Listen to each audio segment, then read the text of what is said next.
So back in 1988, when I was just 18, I was slinging boxes at a warehouse for minimum wage. I had no plans for college, no plans to do just about anything, really. Until one day, this good old boy rolls up in this shiny red Kenworth. And he seemed like a character, so we got to talking, and that's how I found out that he made 4 times what I did just for driving a big rig across the country. And I remember looking at my busted up sneakers and thinking, hell, I could do that. So I took all the money I'd saved up to buy a car and I used it to get my CDL instead. Which, for those of you who don't know, is a commercial driver's license, which you need to operate trucks, buses, or anything that transports hazardous materials. And about a month later, I was driving over to my first job interview, and I've been trucking ever since, coming up on damn near 40 years now. And like any job, trucking's got its ups and downs. When the freight's rolling, the money's great, and if you run hard and stay mostly legal, you can clear 6 figures a year no problem at all. Dispatch might decide the destination, but once the key's in the ignition, it's just you, the CB, and 36 tons of steel and rubber. I've seen the whole country on somebody else's dime, and as long as the load's on time and you ain't tearing up equipment, there ain't nobody breathing down your neck. Only trouble is, those damned air ride seats still feel like concrete when you're sitting on them for 10 to 12 hours a day. And then forget about things like Thanksgiving because you're eating your turkey and yams out of a Tupperware container on the side of the I-80. But if you ask me, the worst part of the job isn't the fuel prices, the insurance, or the shippers and receivers that treat you like something stuck to the bottom of the shoe. It's not even the lumpy bunks, the truck stop slop, or the showers that look like a damn crime scene. Those you can get used to. The worst thing about the job is ironically the very same thing that sometimes is the best thing about the job, and that's the people you meet while out on the road. 6 years into my career, I was hammered down and eastbound on the I-80 somewhere just west of Lincoln, Nebraska. Now, it was around 2 in the morning and it was just me and my engine doing about 68 while she sang that old Detroit song of hers. My CB was quieter than a church mouse and the only thing breaking the silence was the wind whistling over my cab. And then suddenly, out of the dark, I caught a glimpse of something pale moving on the shoulder. I slowed the rig a little and flipped my high beam down, and then there she was, a girl of no more than about 19 or 20 years old wearing a thin white sundress. Her hair's all wild and she ain't got nothing but sandals on by the looks of things, and she's sticking her thumb out, trying her damnedest to get me to notice her.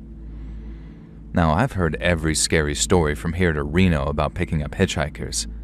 The ones about scamming lot lizards, the ones about nutcases or robbers, even the old vanishing girl spooky story that every trucker must have heard 100 times by now. Usually I'd have just kept on driving.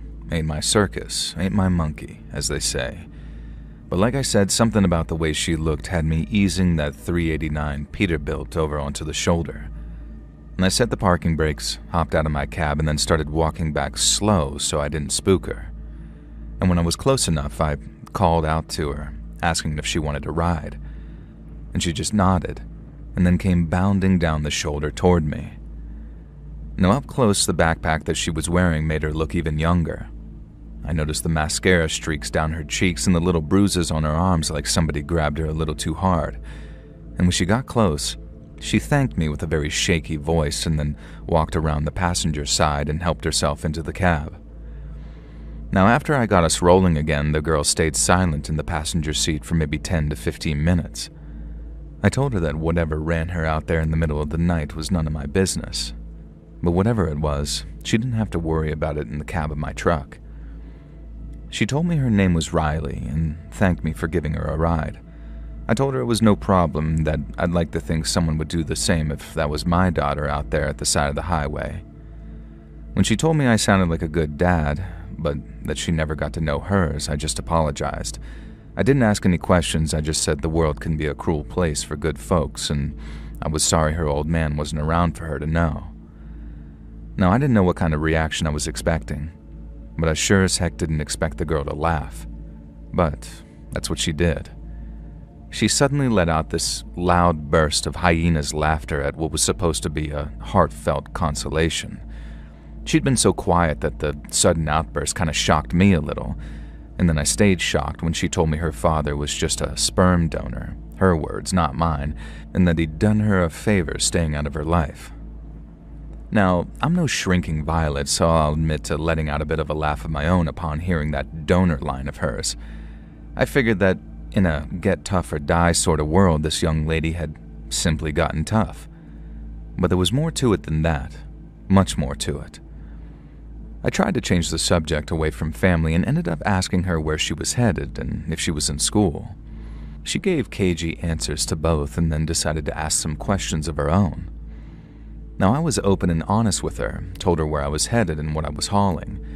She asked what it was like being a trucker, if I slept in my truck, and if I ever got spooked staying up overnight in some shady truck stop. But then, Riley asked if I was married. It wasn't suggestive at all, just curiosity.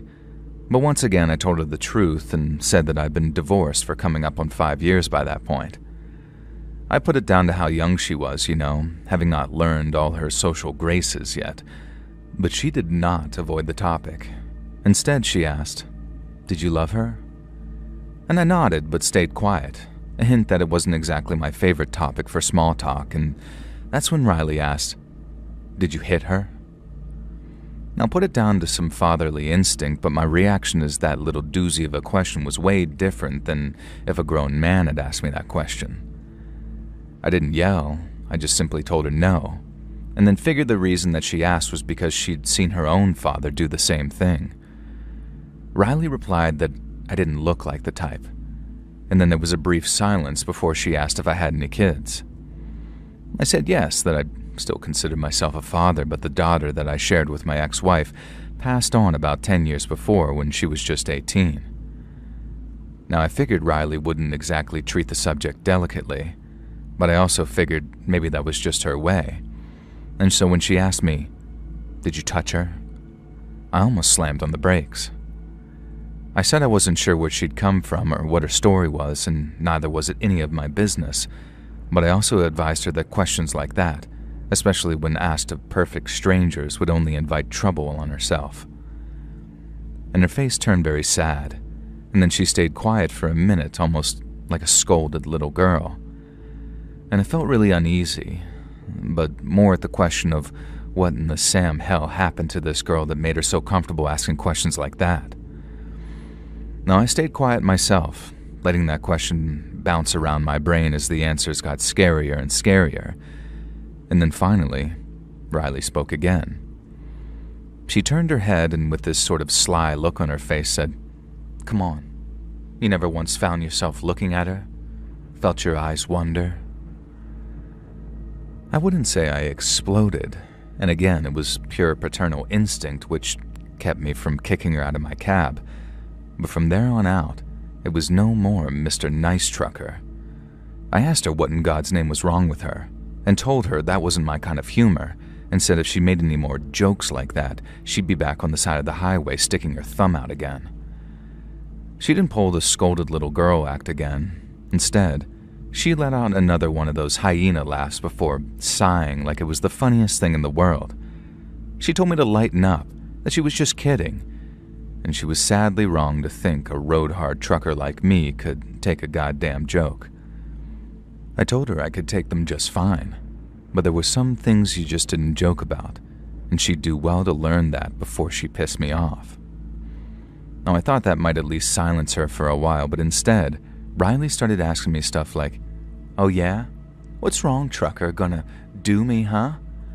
And then putting on this little girl voice to ask the same question, "What's a big old trucker gonna do to a little girl like me?" Now, I finally yelled at her to shut up. If it wasn't so cold outside, I'd have kicked her out of there while we were driving. But it only took a minute of silence before she said, "I meant what I said. You don't look like the type to hit a woman." Now, I guess that lowered my blood pressure a little because I didn't feel like slamming my foot on the brake anymore. But then she hit me with, "But you do look like the type to F your daughter, pervert." Well, I just about blew a goddamned gasket. I didn't actually slam on the brakes. You can't do that in a big rig without risking some serious damage to your coupler. But I did slow us down and bring us over to the shoulder, and then, once we were there, I started yelling at Riley to get the hell out of my truck. I had a snub-nosed .38 in my glove box, but this girl was tiny, so the idea of reaching for it never even entered my head. But it should have. Because just as I unbuckled my belt and opened my door, saying that I was going to drag her the hell out of the cab if she didn't climb out herself, Riley pulled a gun on me. She pulled it out of her backpack when I opened up my door and put a foot on the step. Now, 1 second she was empty-handed, and the next, there it was. It looked small, like a .22 or something, but she had the drop on me, so it didn't matter how small it was. The lack of recoil on that thing meant that she could pull the trigger as often as she wanted, and the lack of recoil on it meant that it'd be a goddamn miracle if any bullet missed me. She told me to sit my ass back down in the seat and close the door. And I just briefly considered lunging for my glove compartment and hoping for the best, but I also realized that one shot to the head and it was probably game over. Now, this wasn't checkers anymore. It wasn't a case of just getting that bitch out of my cab. We were playing chess now, and I had no choice but to play a long game. After climbing back into my seat, we got back on the road again. Only this time I was driving much slower because if anything happened and we went off the road, I didn't want to be driving so fast that the cab burst into flames. When I asked how far she was going, Riley, which most likely was not her real name, told me to shut up and keep driving. And this was just my anger talking, and I know that I've been better off keeping my damn mouth shut, but something slipped out anyways when I asked her, "Do you even know how to use that thing?" She told me of course she did, that her daddy taught her to shoot so she could keep herself safe from perverts like me. Again, this was her choice of words, not mine. And believe me, she wasn't saying it because of some scar that she'd had deep down. She was saying it to taunt me, nothing more, and I could hear it in her voice. When it came to knowing how to use that pistol, Riley said that I could ask the man who tried taking her to his hotel room back in Denver, who also believed she wasn't capable of using it. But the girl was also quick to add that I'd have a pretty tough time talking to him since she left him lying on the floor of that hotel room, dead as a doornail. And I noticed that she said that about her father, and since I couldn't resist, I called her out on it. I reminded her how she told me that she didn't know her father, and in response, she gave me another one of those hyena laughs. She told me I was a dumb mother effer for believing such a sob story, and that I shouldn't be so gullible in the future. I remember how she smiled when she asked if I believed her about killing a man back in Denver. I told her I'd be a fool to believe anything that came out of her mouth by that point, and once again she laughed.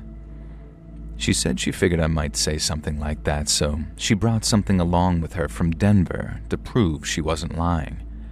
She asked if I wanted to see, and with both hands on the wheel, I told her I didn't think I had much choice in the matter. The girl laughed, and then reached into her backpack again and pulled out a Tupperware container filled with what, at first, appeared to be mud.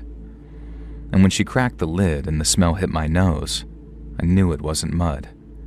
It was some type of congealed blood, and whatever was floating in it was starting to turn.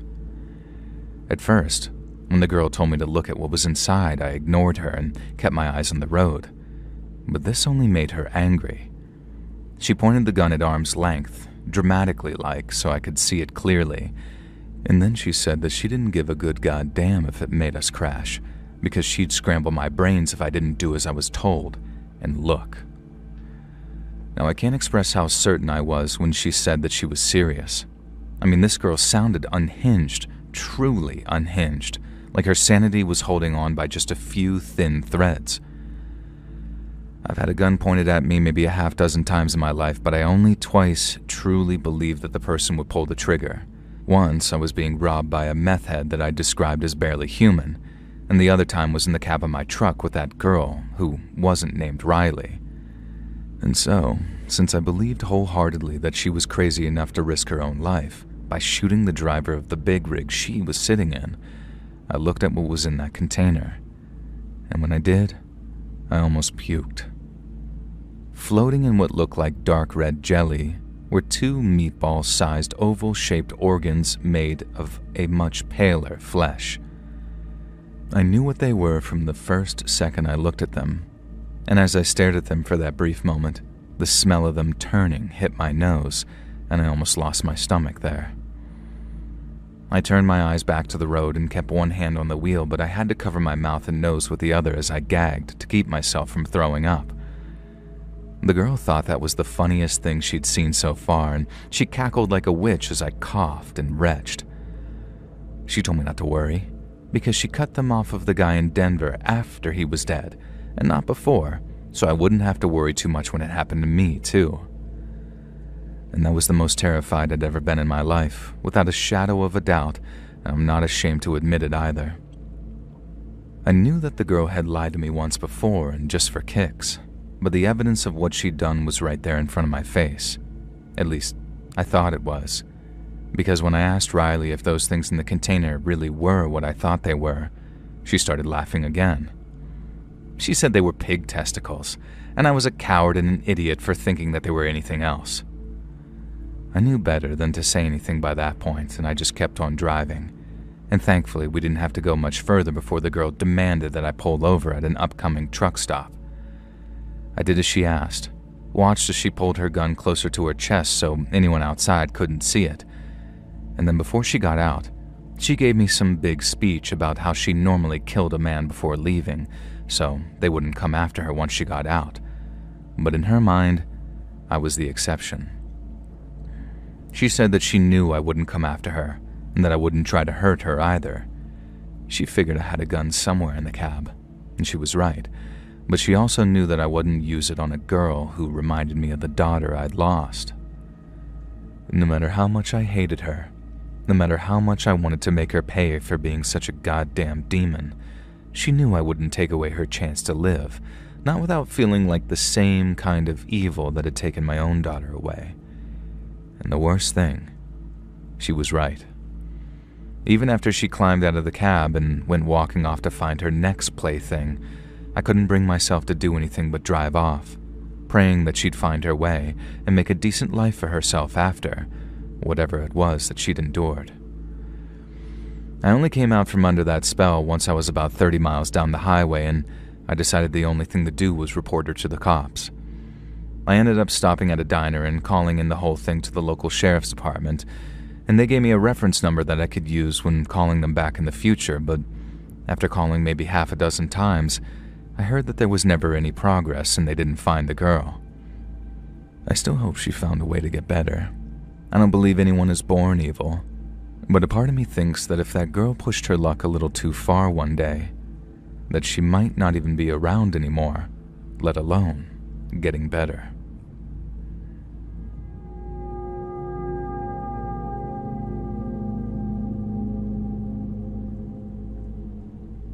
I think my first 6 months of trucking must have aged me by about 5 years, and for the first 2, I felt like I was in pure survival mode.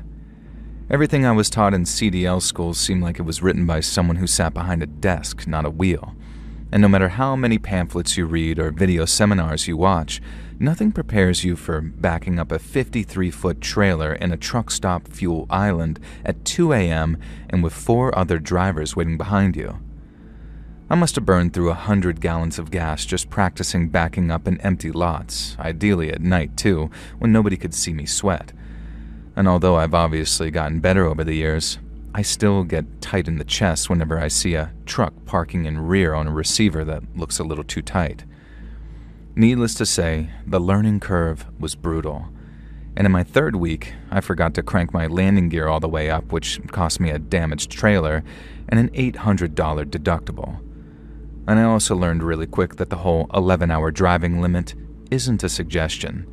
I remember I hit 10:59 one night and I thought that I could push for another 45 minutes or so to get home. Maybe 20 minutes later, I literally started seeing the reflectors on the white line start dancing in front of me. I ended up pulling over into a Walmart parking lot where I slept like the dead for 8 hours solid.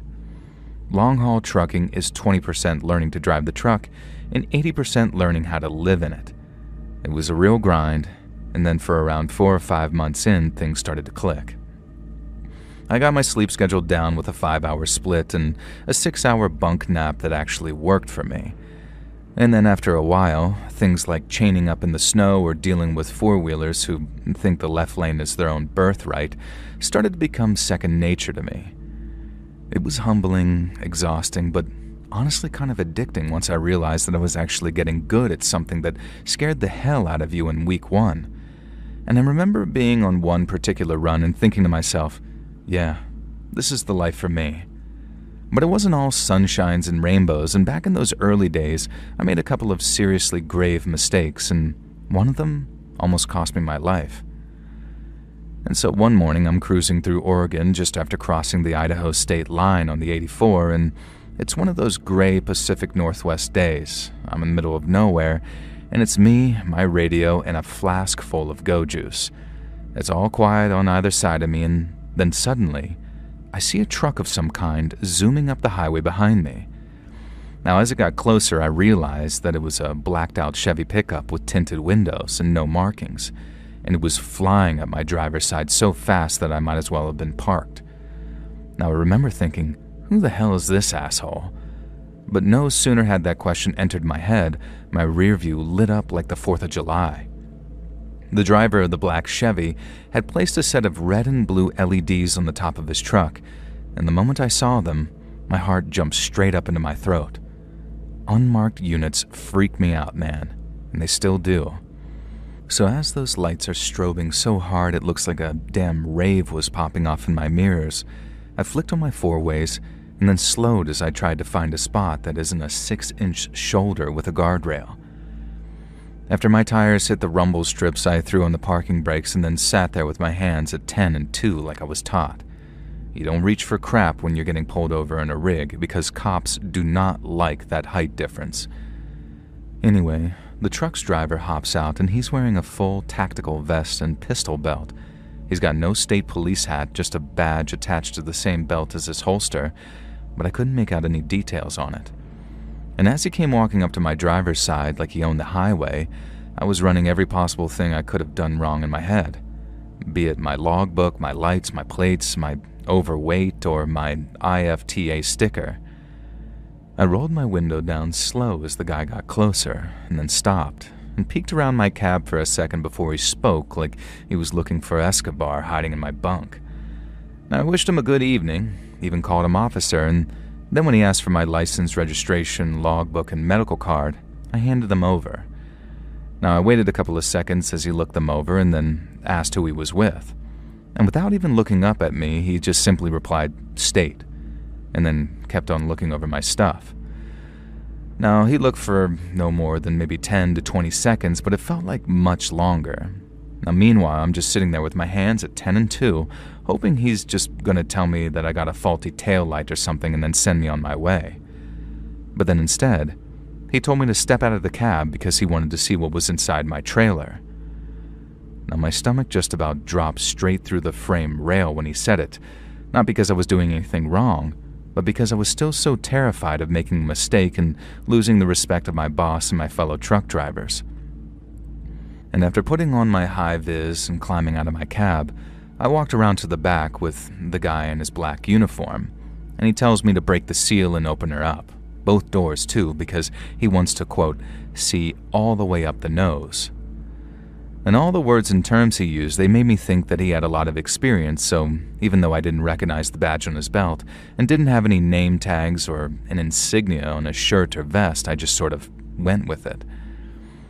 I pulled my Gerber and cut through the plastic bolt seal, number 78299-1K, I still remember it, and then dropped it into my pocket like I'd been taught. I swung open the right door first and then the left, making sure to latch them both back. And the whole time the guy was watching me, arms crossed, cold as ice. I wasn't 100% sure what the load was, I just knew that it was written in as sporting goods, but that's not what a cop would have been interested in. Not unless they got a tip that we were moving drugs or something. No, instead, I figured he just wanted to check my pallets, make sure that they're floor-loaded, tight, and no more than 3 tiers high, etc. Some cops get antsy about voids either, as in like small spaces between your pallets. But this guy didn't strike me as a regular traffic cop, and neither did he seem interested in the spaces between the pallets. I told him my bills were clean, that there was no hazmat inside, and nothing which required temp control either. But he didn't say a single word in reply. Instead, he just kept on checking what I was carrying, until he suddenly started poking his lights between pallets, kicking straps, and checking for false walls. I figured it was useless to ask the guy what he was looking for, so I just sort of stood there watching him as he took one last look in the scuff. And after that, he came walking back toward me before hopping out of the truck and looking like it was something he'd done 1,000 times before. I asked the guy if I was good to close the trailer over again, but I knew that he wouldn't leave just yet because I needed the paperwork to explain why the seal was broken. But then instead of answering my question, he asked if I got the truck's keys on me. I told him no, that they were in the cab, but the guy told me to stay where I was and that I needed to hang tight for him. And it was only then that I started to get frustrated, but I didn't get mad. I just asked him what was going on. But once again, the guy ignored my question, and then he raised 2 fingers to his mouth and blew a loud, ear-piercing whistle. This is the part where I started to get really confused, not to mention nervous too, because the second the guy whistled all loud like that, maybe 12 to 15 of his buddies appeared from the nearby tree line and then came running towards the truck. I panicked, and my first thought was to run for the cab, but as I started to back up away from him, the guy pulled the pistol from his holster and told me not to move. All I could do was freeze at the sight of the gun and raise my hands in this sort of don't shoot me kind of way. I didn't have the right certification to drive long haul with a gun, so I kind of just screwed up either way, so like I said, all I did was freeze up. And the only thing that got me moving again was when the guy told me to get on my knees. And since I really didn't like the idea of that, I told him no, while I just kept on backing up towards my door. Now I'm proud of myself for that little piece of defiance, no matter how brief it was, but it didn't last. And after the guy cocked that pistol back, had it ready to fire, and gave me the order a second time, it was like my knees involuntarily buckled underneath me. I didn't want to comply, but I also knew it was my best shot at staying alive. If I ran, I had maybe 20% chance of getting away. But lunge at the guy and try to be a hero, then I was a dead man. So I kneeled, put my hands behind my head like he asked, and then watched as he took a few careful steps towards me and put his pistol right up to my forehead. Now call me dumb all you want. I know I was. But it was only then that things really clicked for me. Not even the biggest a-holes among the state troopers or feds would be dumb enough to put a gun to a man's head, let alone an innocent trucker. Whoever these guys were, they weren't police, and I very much doubted that they worked for the government. Saying that, I couldn't rule it out entirely, not in the moment. And that's what pushed me to ask him, "Who the hell are you guys?" And as you can probably guess, he didn't answer my question. Instead, he did that same thing of asking one of his own. And with that gun pushed right up against my forehead, the guy asked if I was an American. And then when I told him yeah, he told me, not just a citizen, and then asked if I was a real American. I didn't know exactly what he meant by that, because what the hell does a real American even mean? But all the same, I told him I was born and raised in New Jersey, so yes, I was a real American. And there was a moment after that where I was kind of thinking, is this guy from immigration or something? What the hell is this? But then, just from the look on his face, I knew this was almost personal for him. He didn't look at all that satisfied with my answer, and then after asking my name, he asked me, "Are you a Jew?" Now, I'm not Jewish, and although my dad was also born and raised in New Jersey, his parents are both from Turkey, and I inherited some of their darker features. And that actually wasn't the first time that I'd been asked if I was Jewish, but the first time, I just calmly explained that no, my dad was Turkish Muslim. But obviously, given the implication of the guy's question, I knew it was not a good idea to tell him that. And so instead, I thought on my feet and told him my dad was Greek. Greek Christian, too, just because I figured that that was what he wanted to hear. But again, he didn't seem entirely satisfied with that answer. Now, it looked like he was thinking for a second, and then he nodded and gave me the closest thing I got to an explanation. He said since I was a real American, I should be happy that he and his buddies were getting their hands on the contents of my truck. He told me to be a good little citizen and reported exactly what had happened so I wouldn't lose my job. But he also said that I could be happy that the goods were going to a very worthy cause, and that what might hurt me in the short term, and very superficially at that, would benefit me a whole lot in the long term. And while he's saying all of that to me, his buddies, who were also wearing all black military gear and a lot of face masks too, were busy unloading my truck. And I later found out that the sporting goods that I was trucking were more like a home defense haul, because it consisted of a lot of ammunition, a ton of MREs, and even things like bulletproof vests too.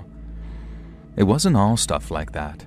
There were a lot of blaze orange hunting clothing in there too, but those boys in black seemed to know exactly which pallets they were supposed to be looking for, and once they had as much as they could carry, they hauled ass back in the direction of the tree line carrying 2 or 3 boxes apiece.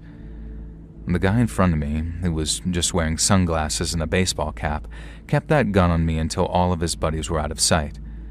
And then he asked me something which had my heart pounding in my chest. He asked me if he needed to shoot me, because if I was going to go rushing back to my cab once he turned his back to grab a gun and try to be a hero, then he'd just blow me away right there and then and save us both the blood and ammo. I told him I didn't have one, which, like I already said, was the God's honest truth. And he just laughed as he put his own gun away and told me that I should really see about getting something to protect myself with. Then after telling me to stay on my knees till he'd driven off, the guy walked back to his truck, climbed into the driver's seat, and took off down the highway in that blacked-out Chevy of his. Procedure stated that I was to inform the cops of any kind of robbery as soon as I was physically able to. And so, that's the first thing I did. I then called my route manager from the same payphone to let him know that I'd be delivering late and light.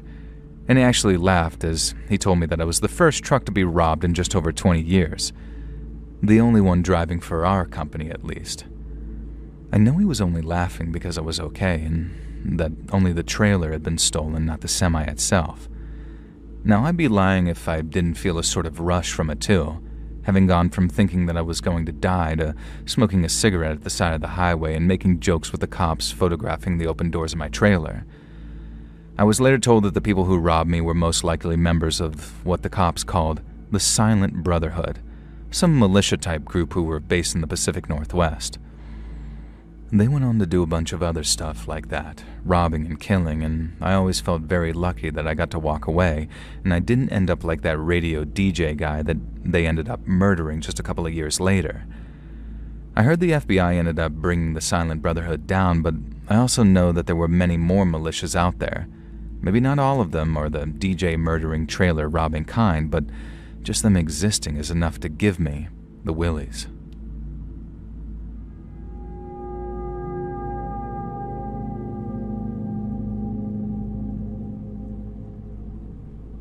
In my 25 years as a long-haul trucker, I've been to some incredible places, and I've met some incredible people, too.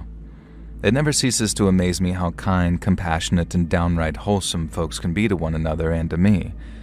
But it also never ceases to amaze me just how damned creepy some folks can be, too, and it stands to reason that it's always the ones you least expect. Many years ago, I was driving a big rig through Colorado snowdrifts, and on this leg of the journey, I was somewhere between Denver and Aspen, and it must have been close to 1 o'clock in the morning. Driving an 18-wheeler at night is one thing, but driving through snowy mountains at night is another thing entirely. Accounting for wind chill, outside temperatures reaching -10 degrees Fahrenheit, and then while it's snowing, all your high beams do is create a wall of bouncing light that can cause some really nasty headaches. And all your road markings, reflectors, and shoulders just vanish under the drifting snow, and then there are patches of black ice that you don't know are even there till it's way too late to do anything about it. Mirrors turn to useless bricks of snow. Gas gelling can cause a whole bunch of engine problems, then hit the brakes in the wrong way, and you can jackknife an 80,000-pound piece of hardware. Needless to say, it can be really tough on a man's nerves, especially if he doesn't have much experience out there on the road. And that's exactly what kind of situation I was in, when something just about scared me half to death. So, I was rolling down I-70 and I just passed Wheeler Junction headed westbound when out of nowhere, this little pink blur stepped out in front of me from the snowbank on my right. It was like time slowed down for a second. I knew it was a little girl. I knew the only thing that I could do to save her life was slam on my brakes, and that's what I did. The Jake brake screamed, and the trailer groaned as my ABS, the anti-lock braking system, hammered like a machine gun. I yanked the wheel to the left, trying to put the whole damned rig into the oncoming lane because the right side was nothing but guardrail and what looked like a 500-foot drop on the other side. Snow was flying up the tires, chains were rattling like they were fixing to shatter, and there I am, praying harder than I ever did in church that this trailer doesn't jack and take that little girl with it. She looks up at me with these big eyes, frozen like a deer while it still feels like time is dragging, and I remember the split second where I thought, oh God, this is it. I'm going to be the guy on the news who flattened a kid on a mountain highway and die myself.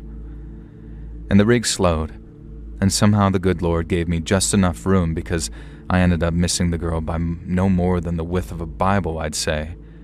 I slid past, doing maybe 15 with the trailer fishtailing, and while I'm sliding, I catch a glimpse of the girl in the mirror.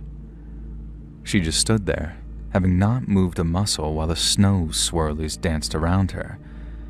I got my rig stopped maybe 100 yards down when it finally came to a halt. My heart was pounding so hard it felt like it was about to explode. I looked out into my side mirror, which I could now see out of thanks to all the snow having been shaken from it, and there she was, still standing there, looking like she was half frozen already. I set the brakes and turned on my four ways so that people could see my lights before they saw my truck, then hopped out into the powdered snow piled up on the shoulder. The wind was cutting through my jacket as I sort of went back up the hill, back when the little girl came into view again, and I called out to ask if she was okay and where her mama was. But all she did was look at me with those big eyes, all quiet, and then when I saw how blue her lips were, I walked over and scooped her up. She was as light as a sack feather, and she didn't even fight. She just buried her face in my jacket as I hustled her back to my truck.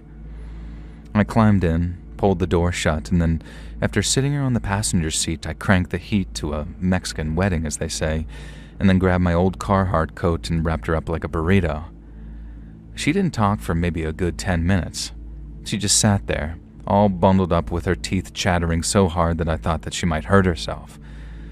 I poured a little bit of coffee from my flask into a cup, and she managed a few sips and then just curled up and stared at my dash lights like they were hypnotizing her. I eased us back on the road, very gentle-like and keeping it under 30, and then as the heaters were roaring, the colors started creeping back into her cheeks, but she still didn't talk until we were maybe 10 miles down the hill, and when she did, it was like crawlers creeping over my skin. Because all she said was, "He's gonna get me." I asked, "Who's gonna get you, sweetie? Who are you talking about?" But the cold must have had her head all scattered because all she said again was, "He's gonna get me. Please don't let him get me." I asked her again who was going to get her, and then after thinking for a minute, she told me she didn't know his name, just that he was going to get her. I told her she didn't have to worry, because there was no way anyone was going to get her out of my damn truck, but not without a damn good fight anyway. And that seemed to calm her down a little. And then when I told her I was going to get her back to her mommy, I saw her smile for the first time. And then maybe a minute later she said, "You better go quick. The man who's going to get me can run really fast." I told her not as fast as my truck, thinking it would reassure her, but she responded right away with, "Nah, he can run even faster than a truck." I told her I doubted that very much and that she didn't need to worry. That didn't seem to satisfy her, but she stayed quiet as she screwed up her face like she was thinking something that she didn't know how to put into words. And a few minutes later, after realizing that I hadn't asked her yet, I asked the girl if she knew where she lived. She said she was from some place near Denver, some kind of suburb, but I can't remember the name. And then when I asked how she ended up in the snow, she explained that she escaped from the man who was keeping her. and it was like talking about him jogged her memory because she immediately began telling me to drive faster because if I didn't, the man who'd kept her was going to catch up to us. Now once again, I'm telling her, that's not going to happen, kiddo. Ain't nobody driving this thing off the road. But she shook her head and told me, he doesn't need to drive faster. He can fly. And at first, hearing her say that just kind of made me sad. Some sick monster had obviously tried to scare her into obedience by telling her all sorts of crap about him being able to run really fast or even fly. But then, as I wondered what kind of freak would do something like that, just picturing some creep running as fast as my truck or flying through the night sky before landing on my cab, it just about creeped the hell out of me. And I'd be lying if I said that it didn't make me want to drive a little faster, even though I knew damn well that what she was saying was impossible. Now, it didn't help that I asked her if she would tell me anything about the man who'd taken her. And we'd already established that she'd been taken from the parking lot of a grocery store because she mentioned something about shopping with Mommy, and then the next thing that the man was holding her hand and telling her that they were going to find her mom. Obviously, that was a lie because she hadn't seen her mom since. But when I asked her for some specifics about him, what he looked like or what kind of house he lived in, all she said was that he lived out in the woods and he looked, in her words, real scary.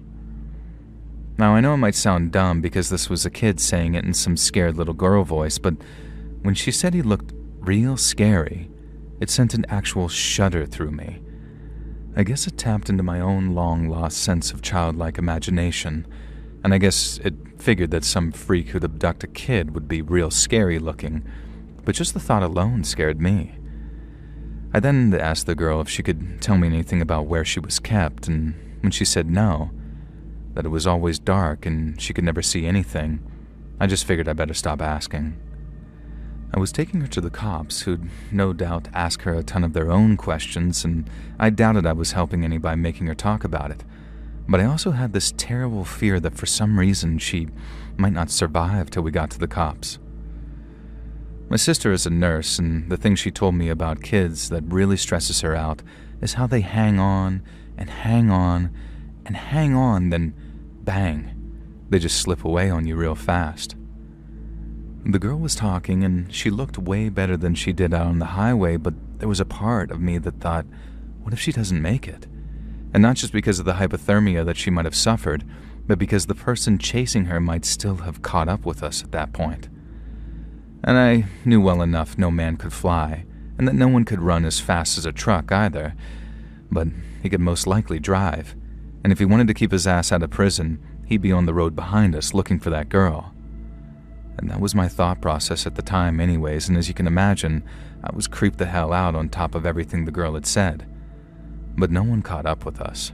The girl made it to the county sheriff's office in a place called Vale, and that, boys and girls, is where we parted ways.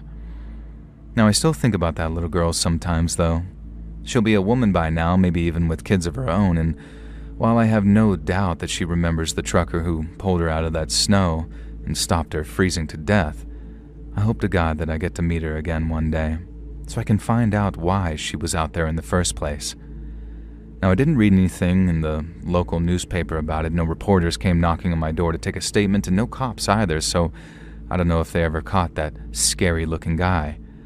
I'm just hoping that that little girl is reunited with her mama, and that she grew up to be happy, in spite of whatever she'd endured.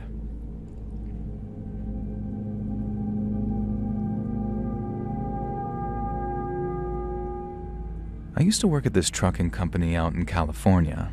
Not 18-wheelers, though, just regular 4-wheelers that had cold storage in the back.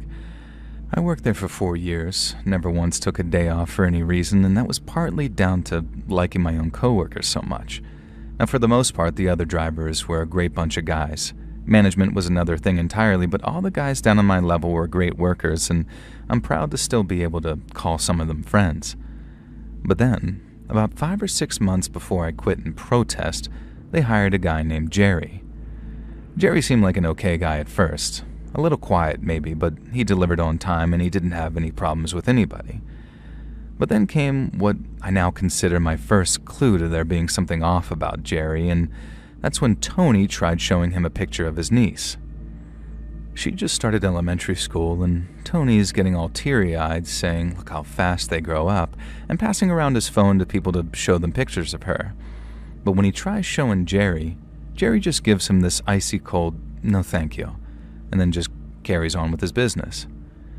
Now, Tony was really offended, actually, and he was joking when he said, "What's that asshole's problem?" But the more I thought about it, the more it bothered me. Even the guys who clearly didn't give a crap about Tony's niece at least took a look and said something like, she's cute, I'm happy for you. But there was Jerry acting all awkward like we were trying to show him a booby magazine or something. And like I said, I guess that was my first real clue right there. Everyone else figured that was just him. Quiet, verging on antisocial Jerry. And after a couple of months, it just drifted into the background and slipped from my mind. It only came back a few months later when I was driving back to the depot that I spotted one of our trucks parked near an elementary school, just not in the parking lot. I slowed a little, hoping to spot one of my coworkers so I could honk my horn at them, but when I didn't honk. It was Jerry. And that's when I realized why his truck wasn't in the parking lot. He wasn't making a delivery. He was just standing there, watching the kids play in the yard. Now I'm thinking, what is he doing? But I didn't stop, not that first time. I figured he probably had a kid at that school, or that maybe he just delivered there and was taking a smoke break or something. But like I said, the truck wasn't in the school's lot, and I didn't remember Jerry ever smoking back at the depot. Now, this was weird, but I wasn't Jerry's boss. And I'm also not so much of an a-hole that I'd try and act like Jerry's boss. And if he wanted to goof off or do some family stuff on company time, that was his problem, not mine, and I didn't mention it to him either. But then, not even a week later, I spotted him doing the exact same thing on my day off. I was driving by the exact same school when I spotted one of our trucks in the exact same place that had been the previous week. It was like deja vu. The school, the truck, and then Jerry, right there in the same spot. That time, I had a sort of double moment of what the F, because what was he doing there a second time?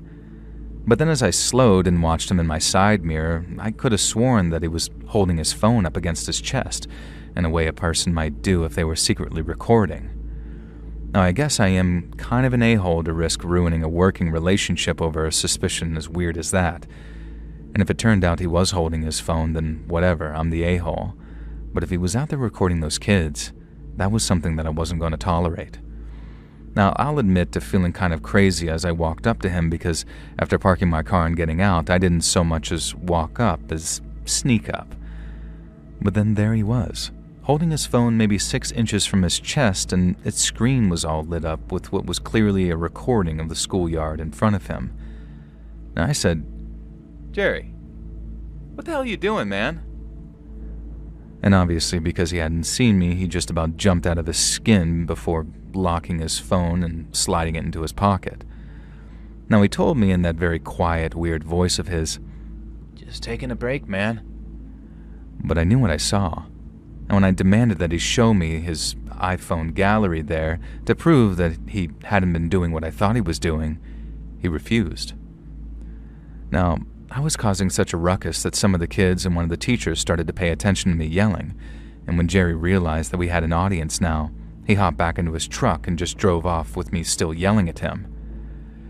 I remember calling a couple of the guys that night who told me that I should do the right thing and tell our supervisor what I saw, and so I called him and gave him the full story too. Everyone was being very understanding and saying stuff like, "What the hell? That's messed up. He's doing that on the job? To get him fired."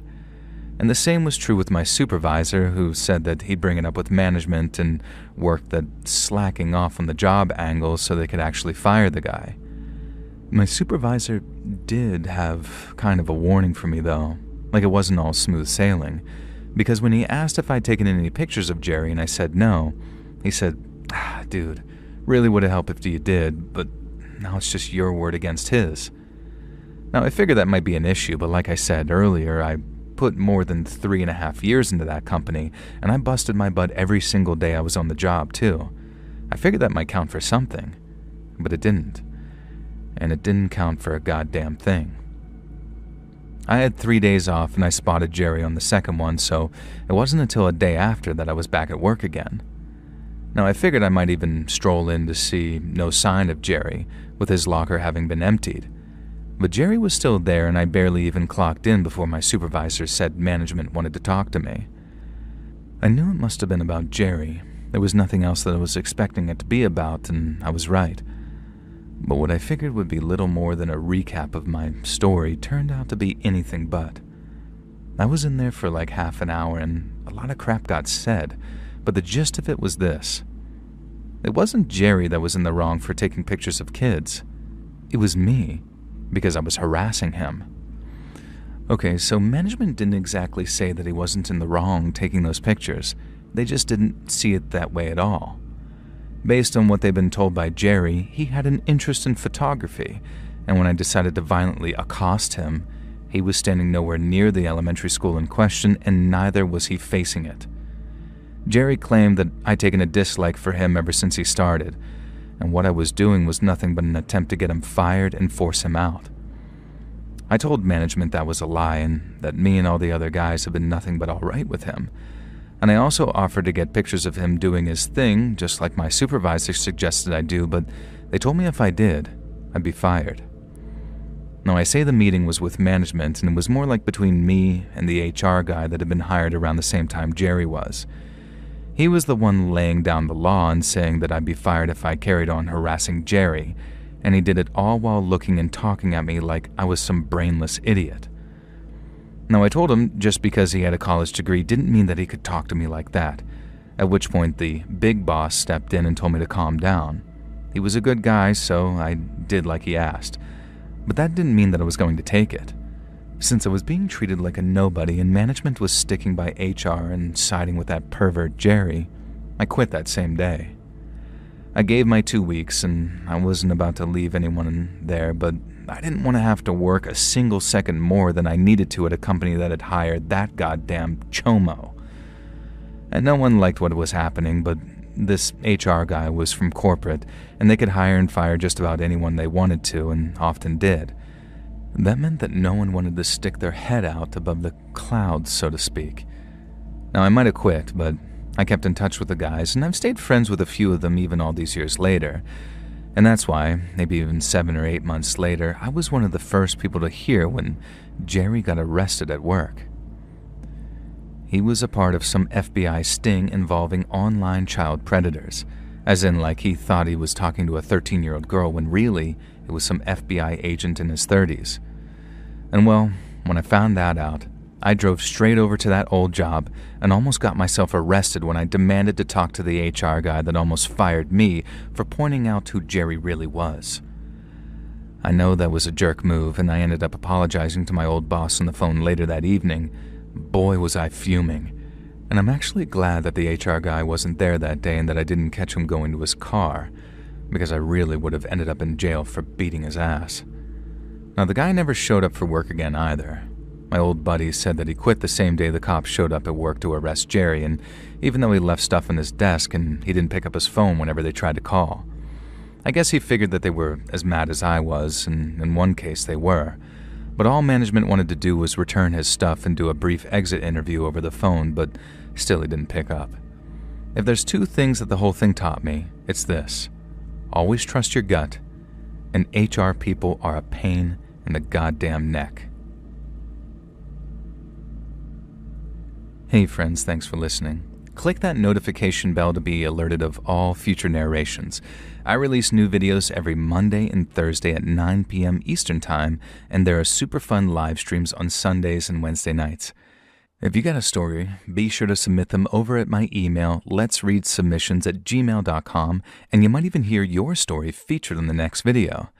And if you want to support me even more, grab early access to all future narrations and bonus content over on Patreon, or click that big join button to hear about the extra perks for members of the channel. And check out the Let's Read podcast, where you can hear all of these stories in big compilations located anywhere you listen to podcasts. I also have a true crime channel called Saturn Soul. Check it out, all links in the description below. Thanks so much, friends. And remember, Merry Christmas.